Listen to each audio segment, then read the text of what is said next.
Ron, thank you. Kevin Bieksa gets paid by the word, so you should know that.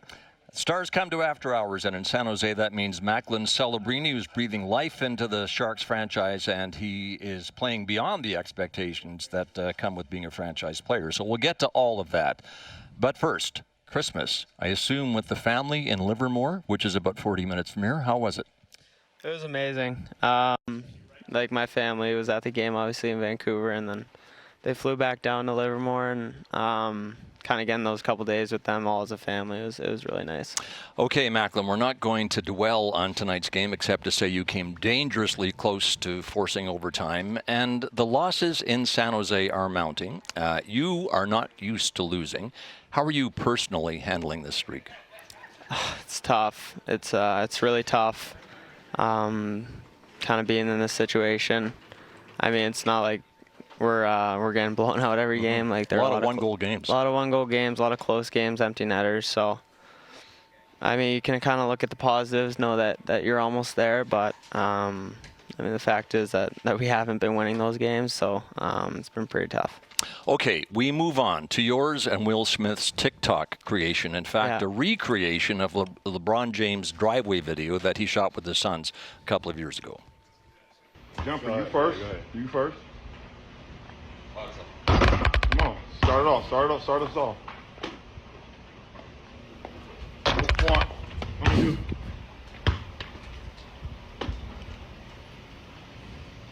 Two. Anyway, as it goes on, you guys nail it. So it took some work, especially the lip syncing, but nicely done. So Sobis asks, what was the inspiration for recreating the LeBron dunk video, and where'd you do it?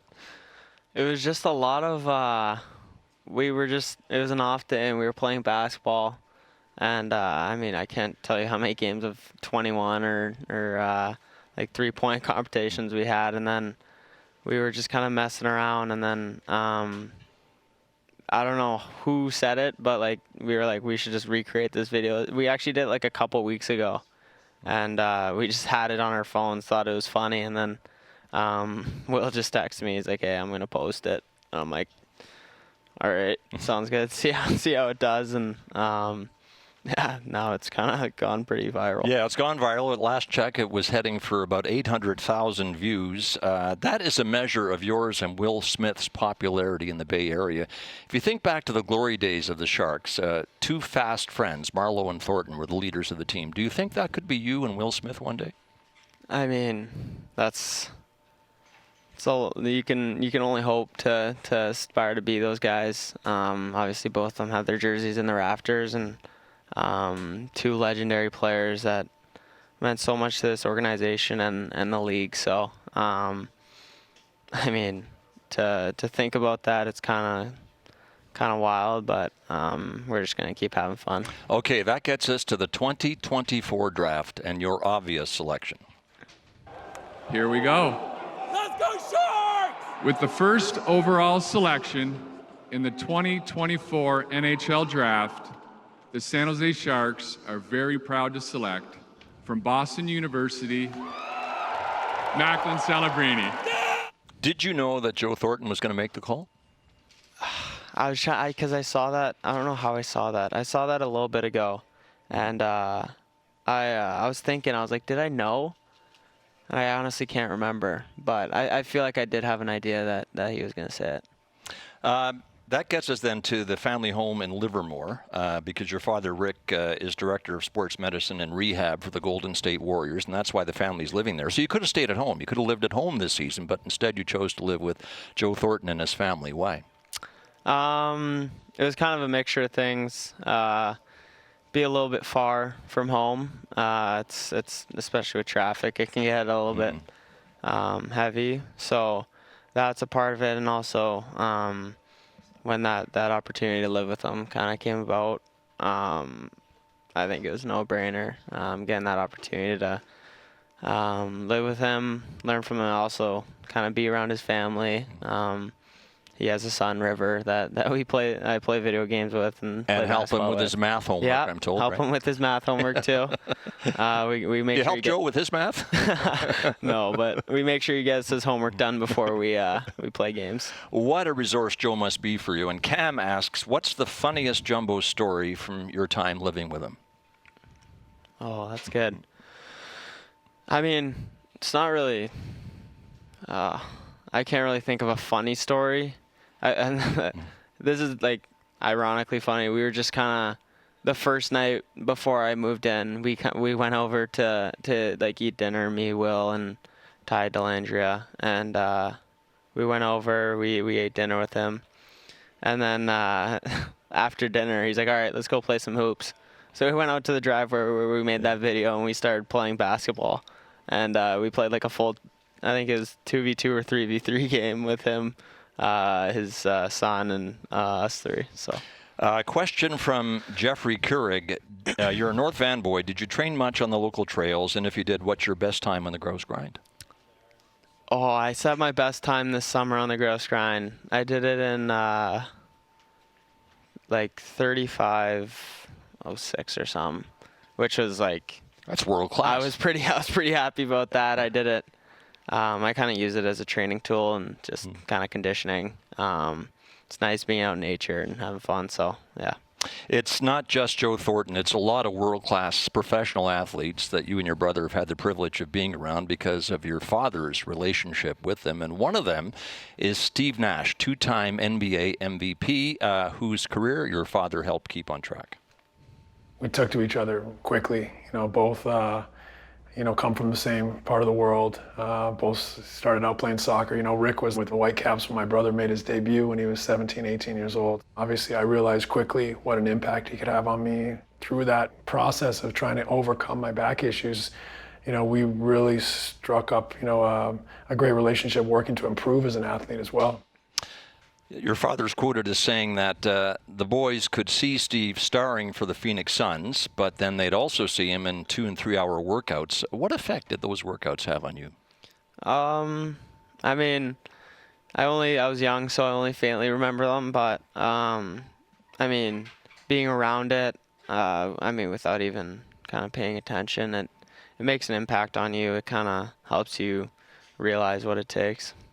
All right, then the Golden State Warriors, where your father shared in an NBA championship a couple of years ago. Draymond Green is a power forward, 4-time NBA champion, and apparently a judge of talent in any sport. Following the NHL draft lottery at all? I have been following it. I know San Jose Sharks. They should be drafting Mac, and he should be coming back to the Bay. Did you see any of his highlights from his freshman year? I saw some of the highlights. I also saw some of the games. I also had the opportunity to watch Mac in the league last year in Chicago. It's been an absolutely incredible experience watching his growth. Since the time he came here at like 11 or 12 years old, and just seeing him put the work in with his father each and every day, and the focus that he has for a 17-year-old is unmatched by any 17-year-old I've ever seen. So it's been absolutely incredible experience watching him grow. Is it true that Draymond Green told you years ago you were going to be the first overall pick in the NHL? I don't remember that, but probably yes. Yeah. It's Green, it's Steph Curry, among the great athletes that you've been around, the Golden State Warriors, and before that, the Canucks, because your father Rick worked for them. Who among the Canucks might you remember as players who taught you something? I don't know about teaching me something. I was around. I know like Dan Hamhusen a lot. The Exa quite a bit. Those are a couple guys that I remember being around for the most part. We have mentioned your father working for the Golden State Warriors. I don't think we've done justice to his qualifications. Rick Celebrini is one of the world's leading sports medicine and science experts, and he's got a PhD in rehab science. And that's how you ended up in the Bay Area of Northern California. Tell us how it happened. Yeah, we the summer before, or 2 summers before, like our family moved here, we went down to San Antonio and then Golden State. Those are 2 teams that reached out to him about kind of leading their departments. And I think the deciding factor was one, that my dad loved the Warriors organization, and two, that there was hockey in San Jose, and there wasn't many options in San Antonio. So moving here makes you the closest thing the San Jose Sharks have to homegrown talent. In fact, you played for the San Jose Junior Sharks, 14 and under team, in 2019. 49 goals, 94 points in 54 games. What did that do for your development? Oh, it was awesome. I only spent 1 year here. It was a cool year just because it was the first year that I homeschooled, so because we moved here kind of quickly and didn't have much time to set up schooling or anything like that.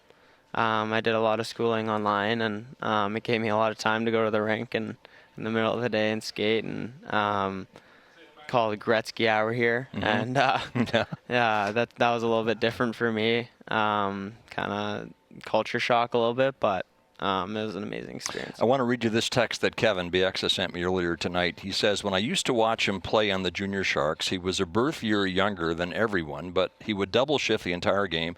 They had only 7 or 8 forwards, and I remember saying to his dad that this is so good for him. He's getting twice the reps and touches as most other kids of his age. Fair?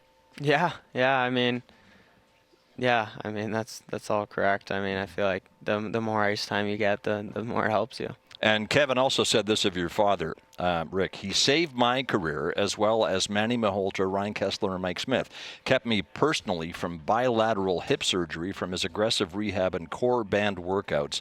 His dad is a low-key genius as far as kinetic movement is concerned. What do you think of that?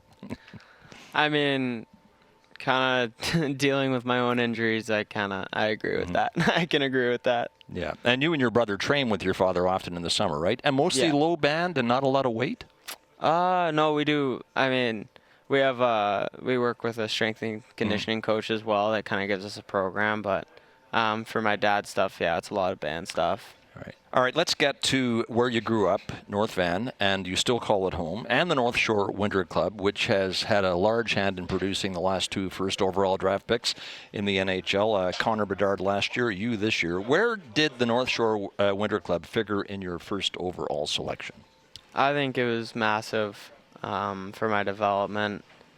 There aren't many places like it. The availability to ice, the kids that were around, especially my birth year, and around my birth year, there were a lot of high-level kids that came out of there. So battling against them every day, going just skating on the ice for as long as you wanted, I think it was huge for me. What do you remember about being Connor Bedard's teammate on one of those North Shore Winter Club teams?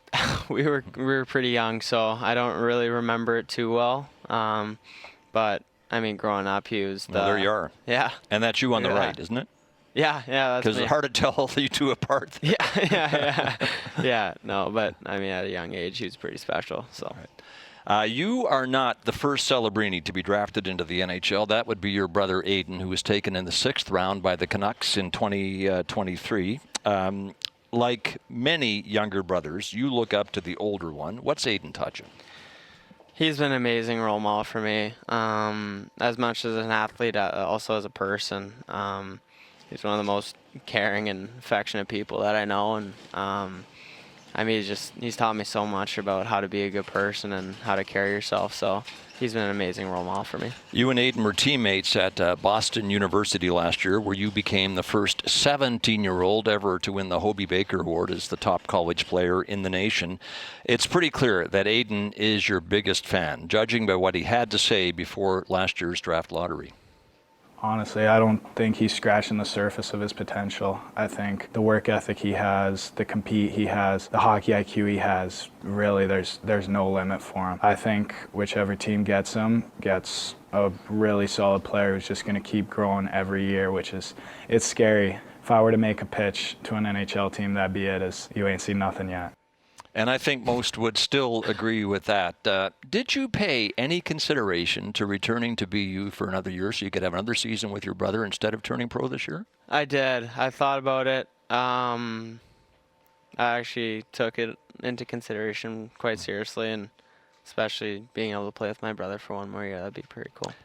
We cannot overlook the youngest Celebrini. RJ is 12, and if you were labeled as the next great one at the age of 12, then maybe RJ is as well. Let's watch. 21 seconds here remaining as Celebrini walks up with it.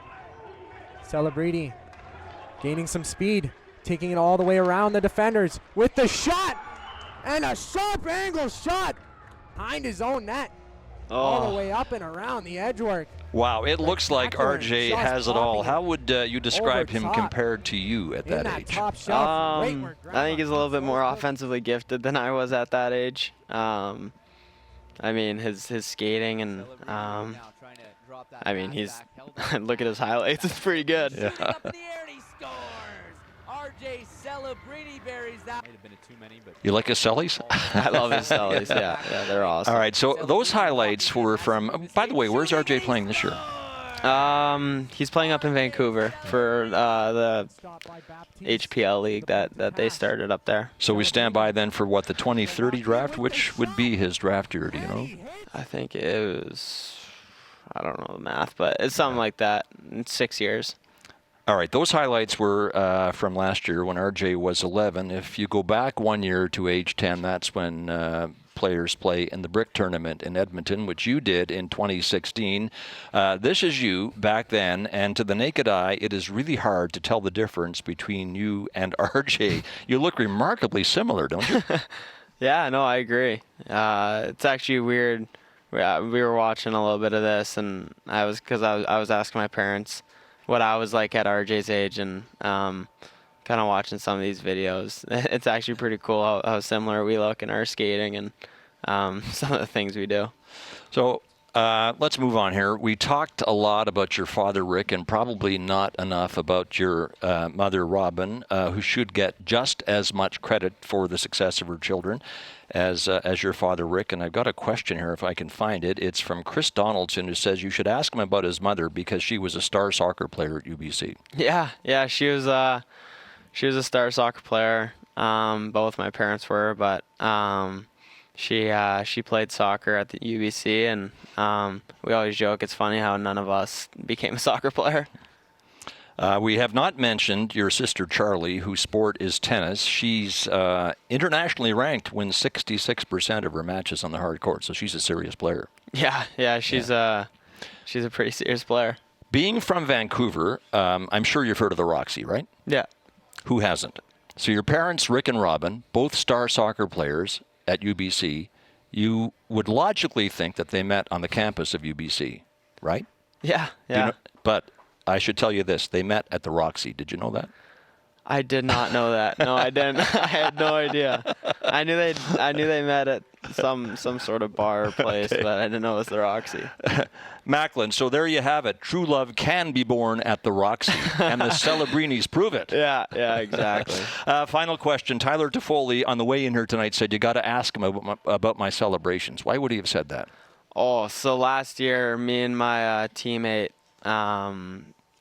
Shane LaChance, we'd always watch NHL games at night, and we'd watch Toffoli when he was on the Devils, and some of his cellies were incredible. So we always joke that, and then Shane started doing cellies kind of like him. Yeah. So I told him earlier this year because I saw him score, and I was like, you watched his cellies. I love your cellies. He said you watched his cellies his whole life, and it made him feel really young. Yeah. Thanks for your time, Macklin. Really appreciate it. There's Macklin Celebrini just beginning.